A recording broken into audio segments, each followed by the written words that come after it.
Hi, and welcome back to another episode of Cooking with the Cripple. I'm your host, Cripple, and as you can see, I'm a little bit more dressed up than I normally am, and that's because today is well, it's not really today, but I missed a very important what's it called? Date in the history of this channel. I have missed the channel's birthday. It was September 24th. So this is going to be a very easy, well, not easy, but it's going to be a very fun cooking experience because we're going to be making cheesecake today. And I know I've made it before, but that one doesn't count. That one was just kind of a cake because it didn't turn out right. But I'm hoping that this one turns out right. But you can also count it. Sorry, I keep flopping you guys all around. It's just you're on the book that I'm following. But what you'll need for the first part is three packages of 8-ounce cream cheese. So it doesn't matter what brand you use, doesn't matter about that. Just get 8, 16, 3, 6, 9, 12, 15, 18, 21, 24, I think. Yeah, 24. 24 ounces of cream cheese in a mixing bowl. And to that, we're going to add 3/4 of a cup of sugar. So since I do not have a 3/4 cup, or at least I don't believe I do, I am going to just use a fourth 3 times. And I'm not sure if you're supposed to cream it before you cream the cream cheese by itself, but I'm just following what the book says, and it says to add them both together. But for this recipe, we're going to need the cream cheese, the sugar, 3 eggs, some sour cream, and then flour, vanilla extract, and some. I didn't go with the recipe on this one just because they didn't have it at the store, but it says go with butterscotch, milk chocolate, and vanilla chips. I went with peanut butter, vanilla, and chocolate. Excuse me.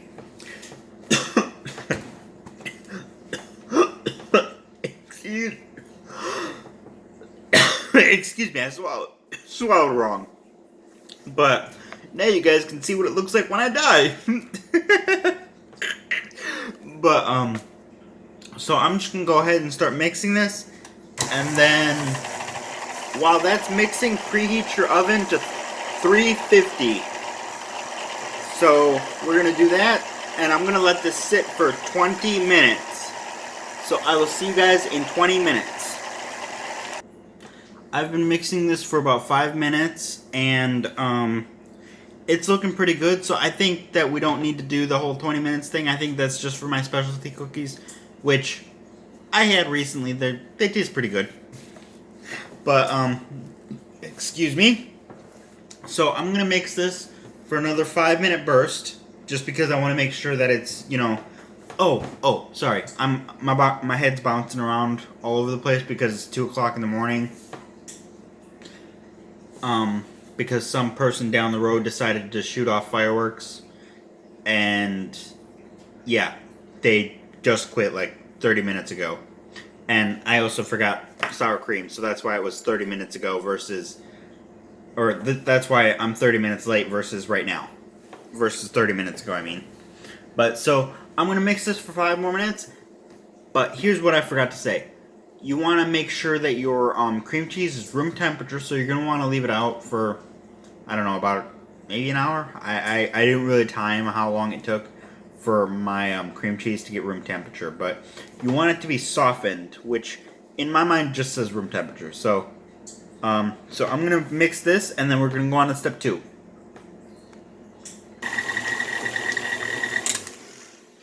Okay, so now we're going to add in our eggs. I love cracking with one hand. It makes me feel like a professional chef. Yeah, professional cooker. But we're gonna mix this up. We're gonna get our hand nice and filthy, but like I always say, if you're not making a mess in the kitchen, you're not doing something right. But so we're gonna mix this up until it looks pretty much silky smooth. Like I don't know how else to describe it, but we're gonna mix this up, and then we're going to add in where is it? The sour cream, the flour, and the vanilla. So I will be right back in a minute. Alright, now that our batter looks nice, silky, and smooth, hold on, let me try and show you. I don't know if you guys can see it. I can hardly see it because of the lighting situation. But it's looking pretty good. But anyways, so now we're going to add in 1/3 cup of sour cream. Let me just double check something. Oh, okay. 3 tablespoons of all-purpose flour and a teaspoon of vanilla extract. Why do I say it like that? It's driving me crazy. But, excuse me.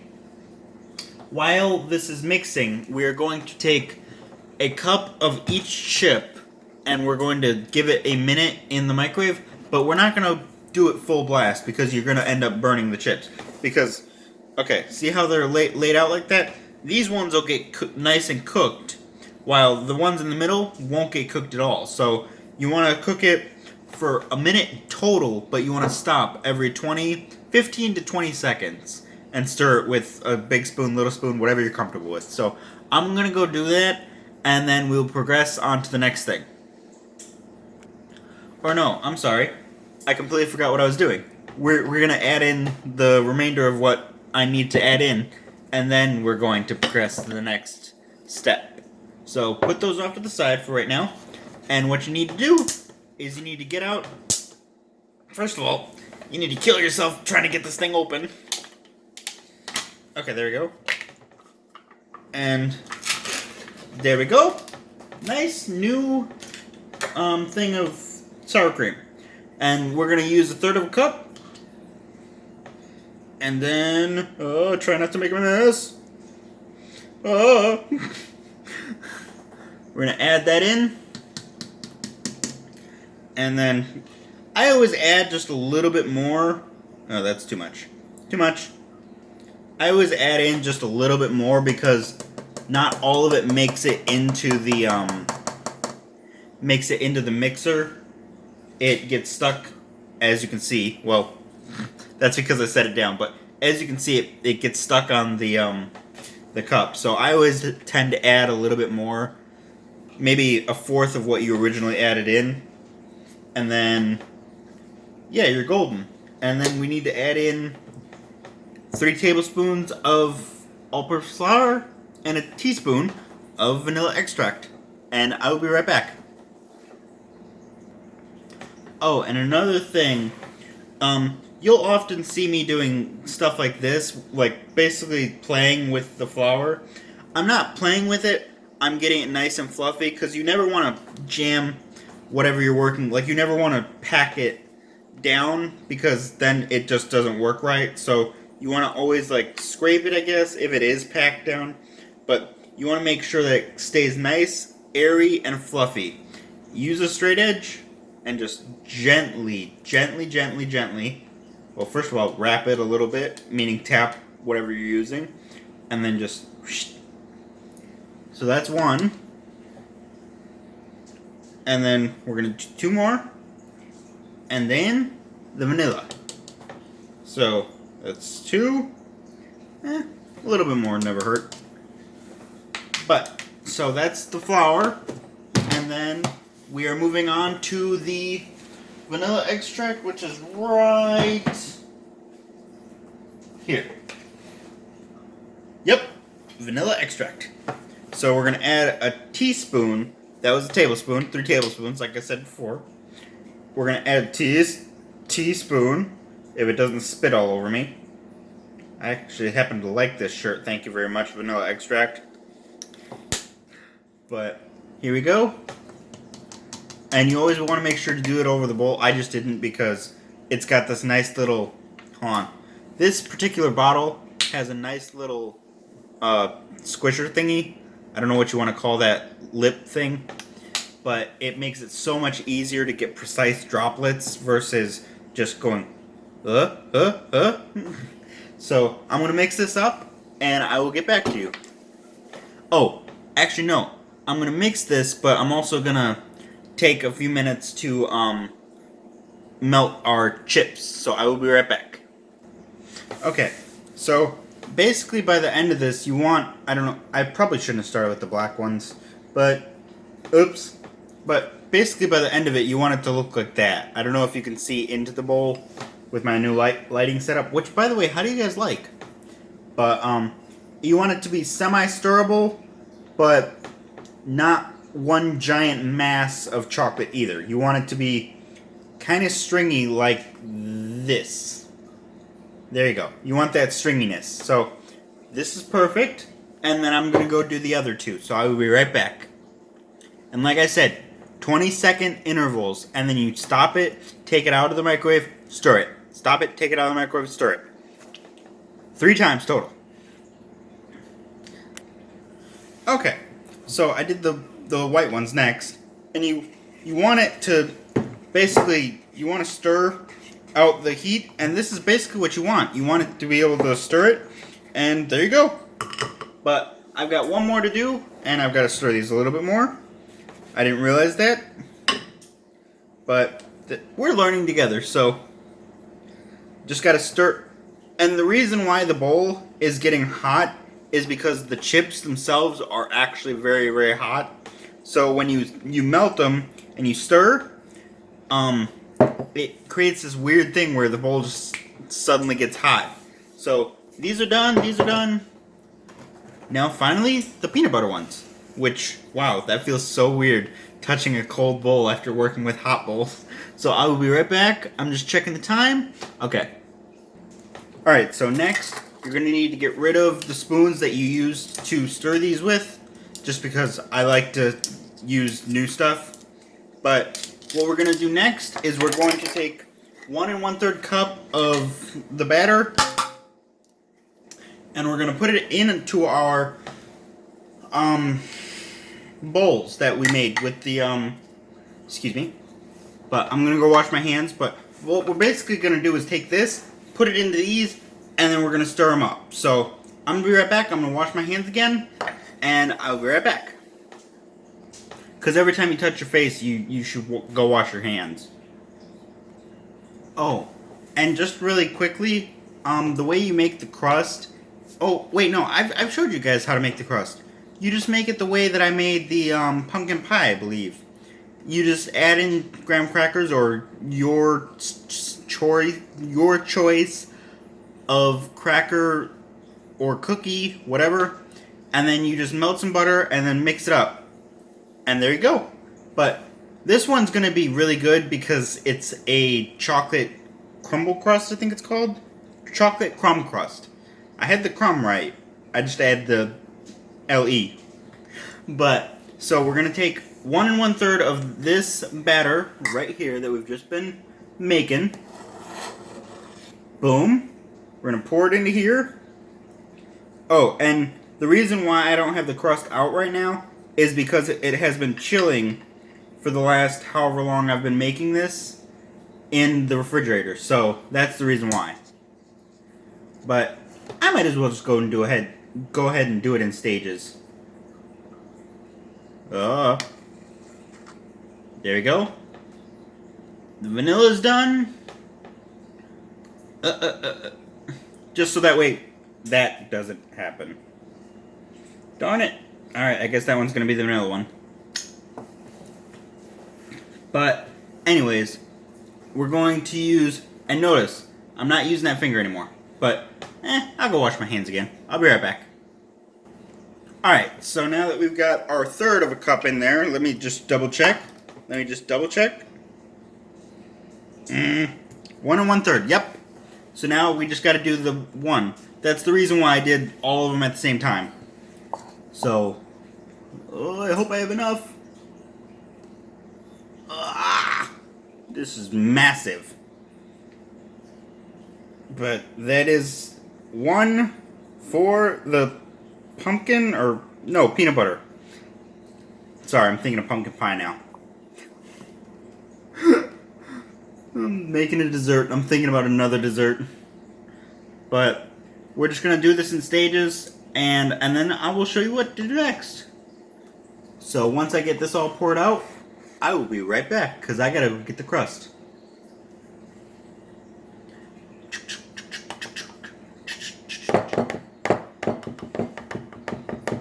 Oh, I completely forgot what the third flavor was.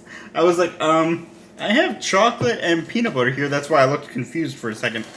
But it's vanilla. I forgot that I have vanilla. So we're going to take this and we're going to stir it up.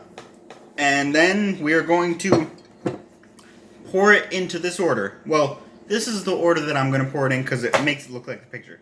We're going to pour it in peanut butter. Right? Hold on. I'm sorry. Pour peanut butter, and then chocolate, and then vanilla. So I will be right back. I'm going to go do that, and yeah, I'll see you guys in a minute. Okay, so this is about what you want it to look like. You want it to kind of resemble ice cream when you're done mixing it. So this is only number 1. I've got to do 2 more, and then it's time to pour, and then bake. And then refrigerate. Those are those last 3 steps, but after that, we're golden. So, I will talk to you guys in 1 minute when I'm done. If I can push the button. Alright, now that we've got our 3 things together, I can put this away. And then... Excuse me, I'm going to burp. No, I'm not. Apparently not. But...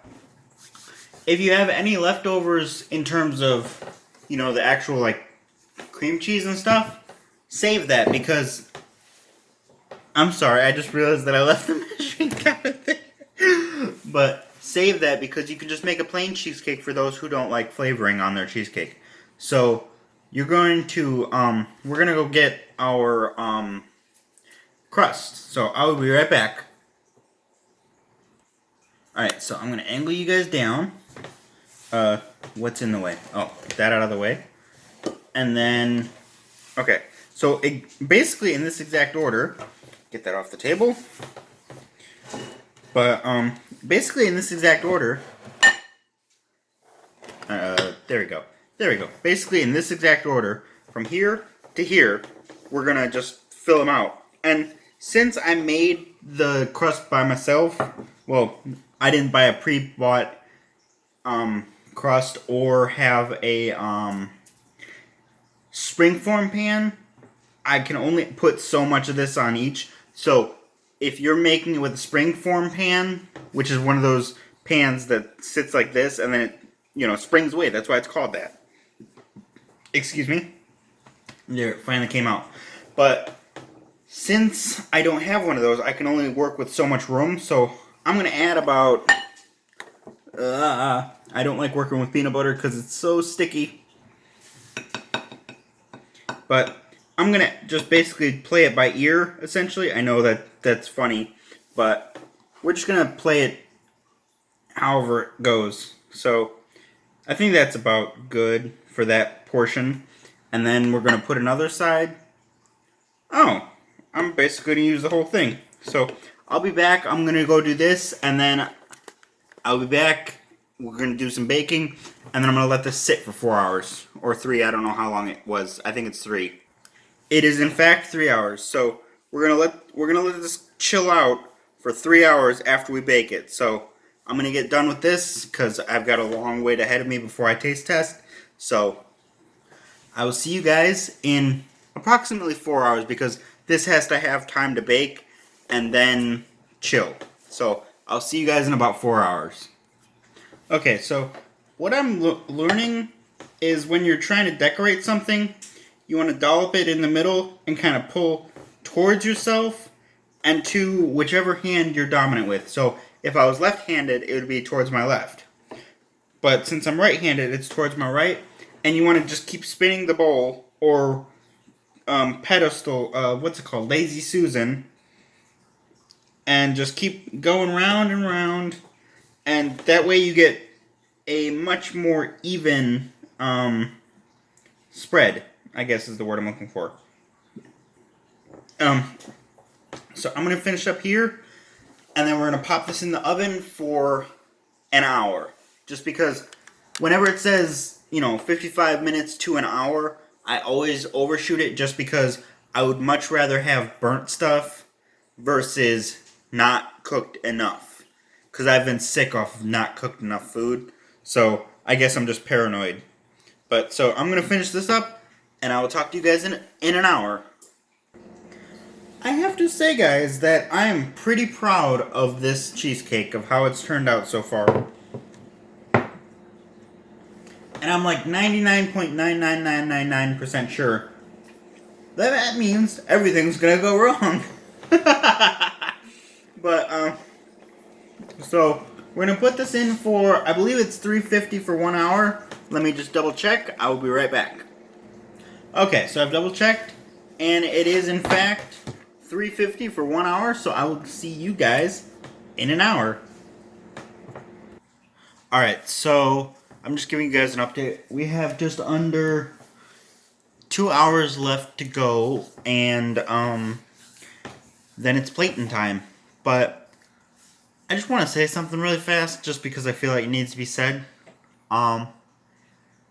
If you're at the point of your life where you can't stand your family or something like that, and you think that they're terrible people and stuff like that, even if it's true, you're going to miss them when they eventually go on.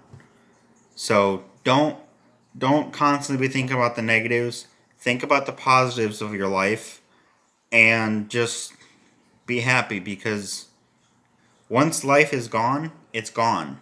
So just be happy with what you have, who you have, and basically like where you have. I know that doesn't make sense, but like where you live and stuff like that. Just be thankful for that, and yeah, just be happy, because it can always be worse. It can always be worse. So I'm sorry to get a little preachy on you guys, but I feel like that just needs to be said. So I will see you guys in 2 hours, and then I am going to bed, because I am tired. Alright, I'll see you guys in a minute.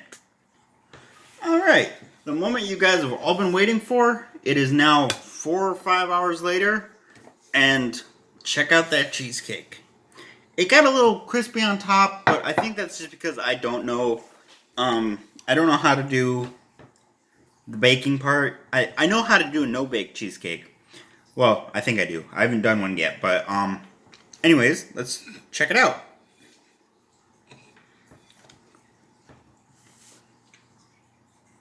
Wow.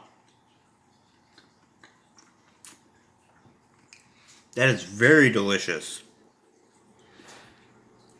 That, like, it doesn't look, here, it doesn't look creamy, but at the very center, it is very creamy, and it's got the right amount of crunch with the crust, and then the crust on top, it's like the perfect sandwich. But this has been an awesome, what's the word I'm looking for? Success. So, I hope you guys have enjoyed this. I'm going to eat this, and then I'm going to bed. But, I hope you guys have enjoyed this video. This has been Cooking with the Cripple. I've been your host, the Cripple. And I will see you guys in the next video. Bye-bye!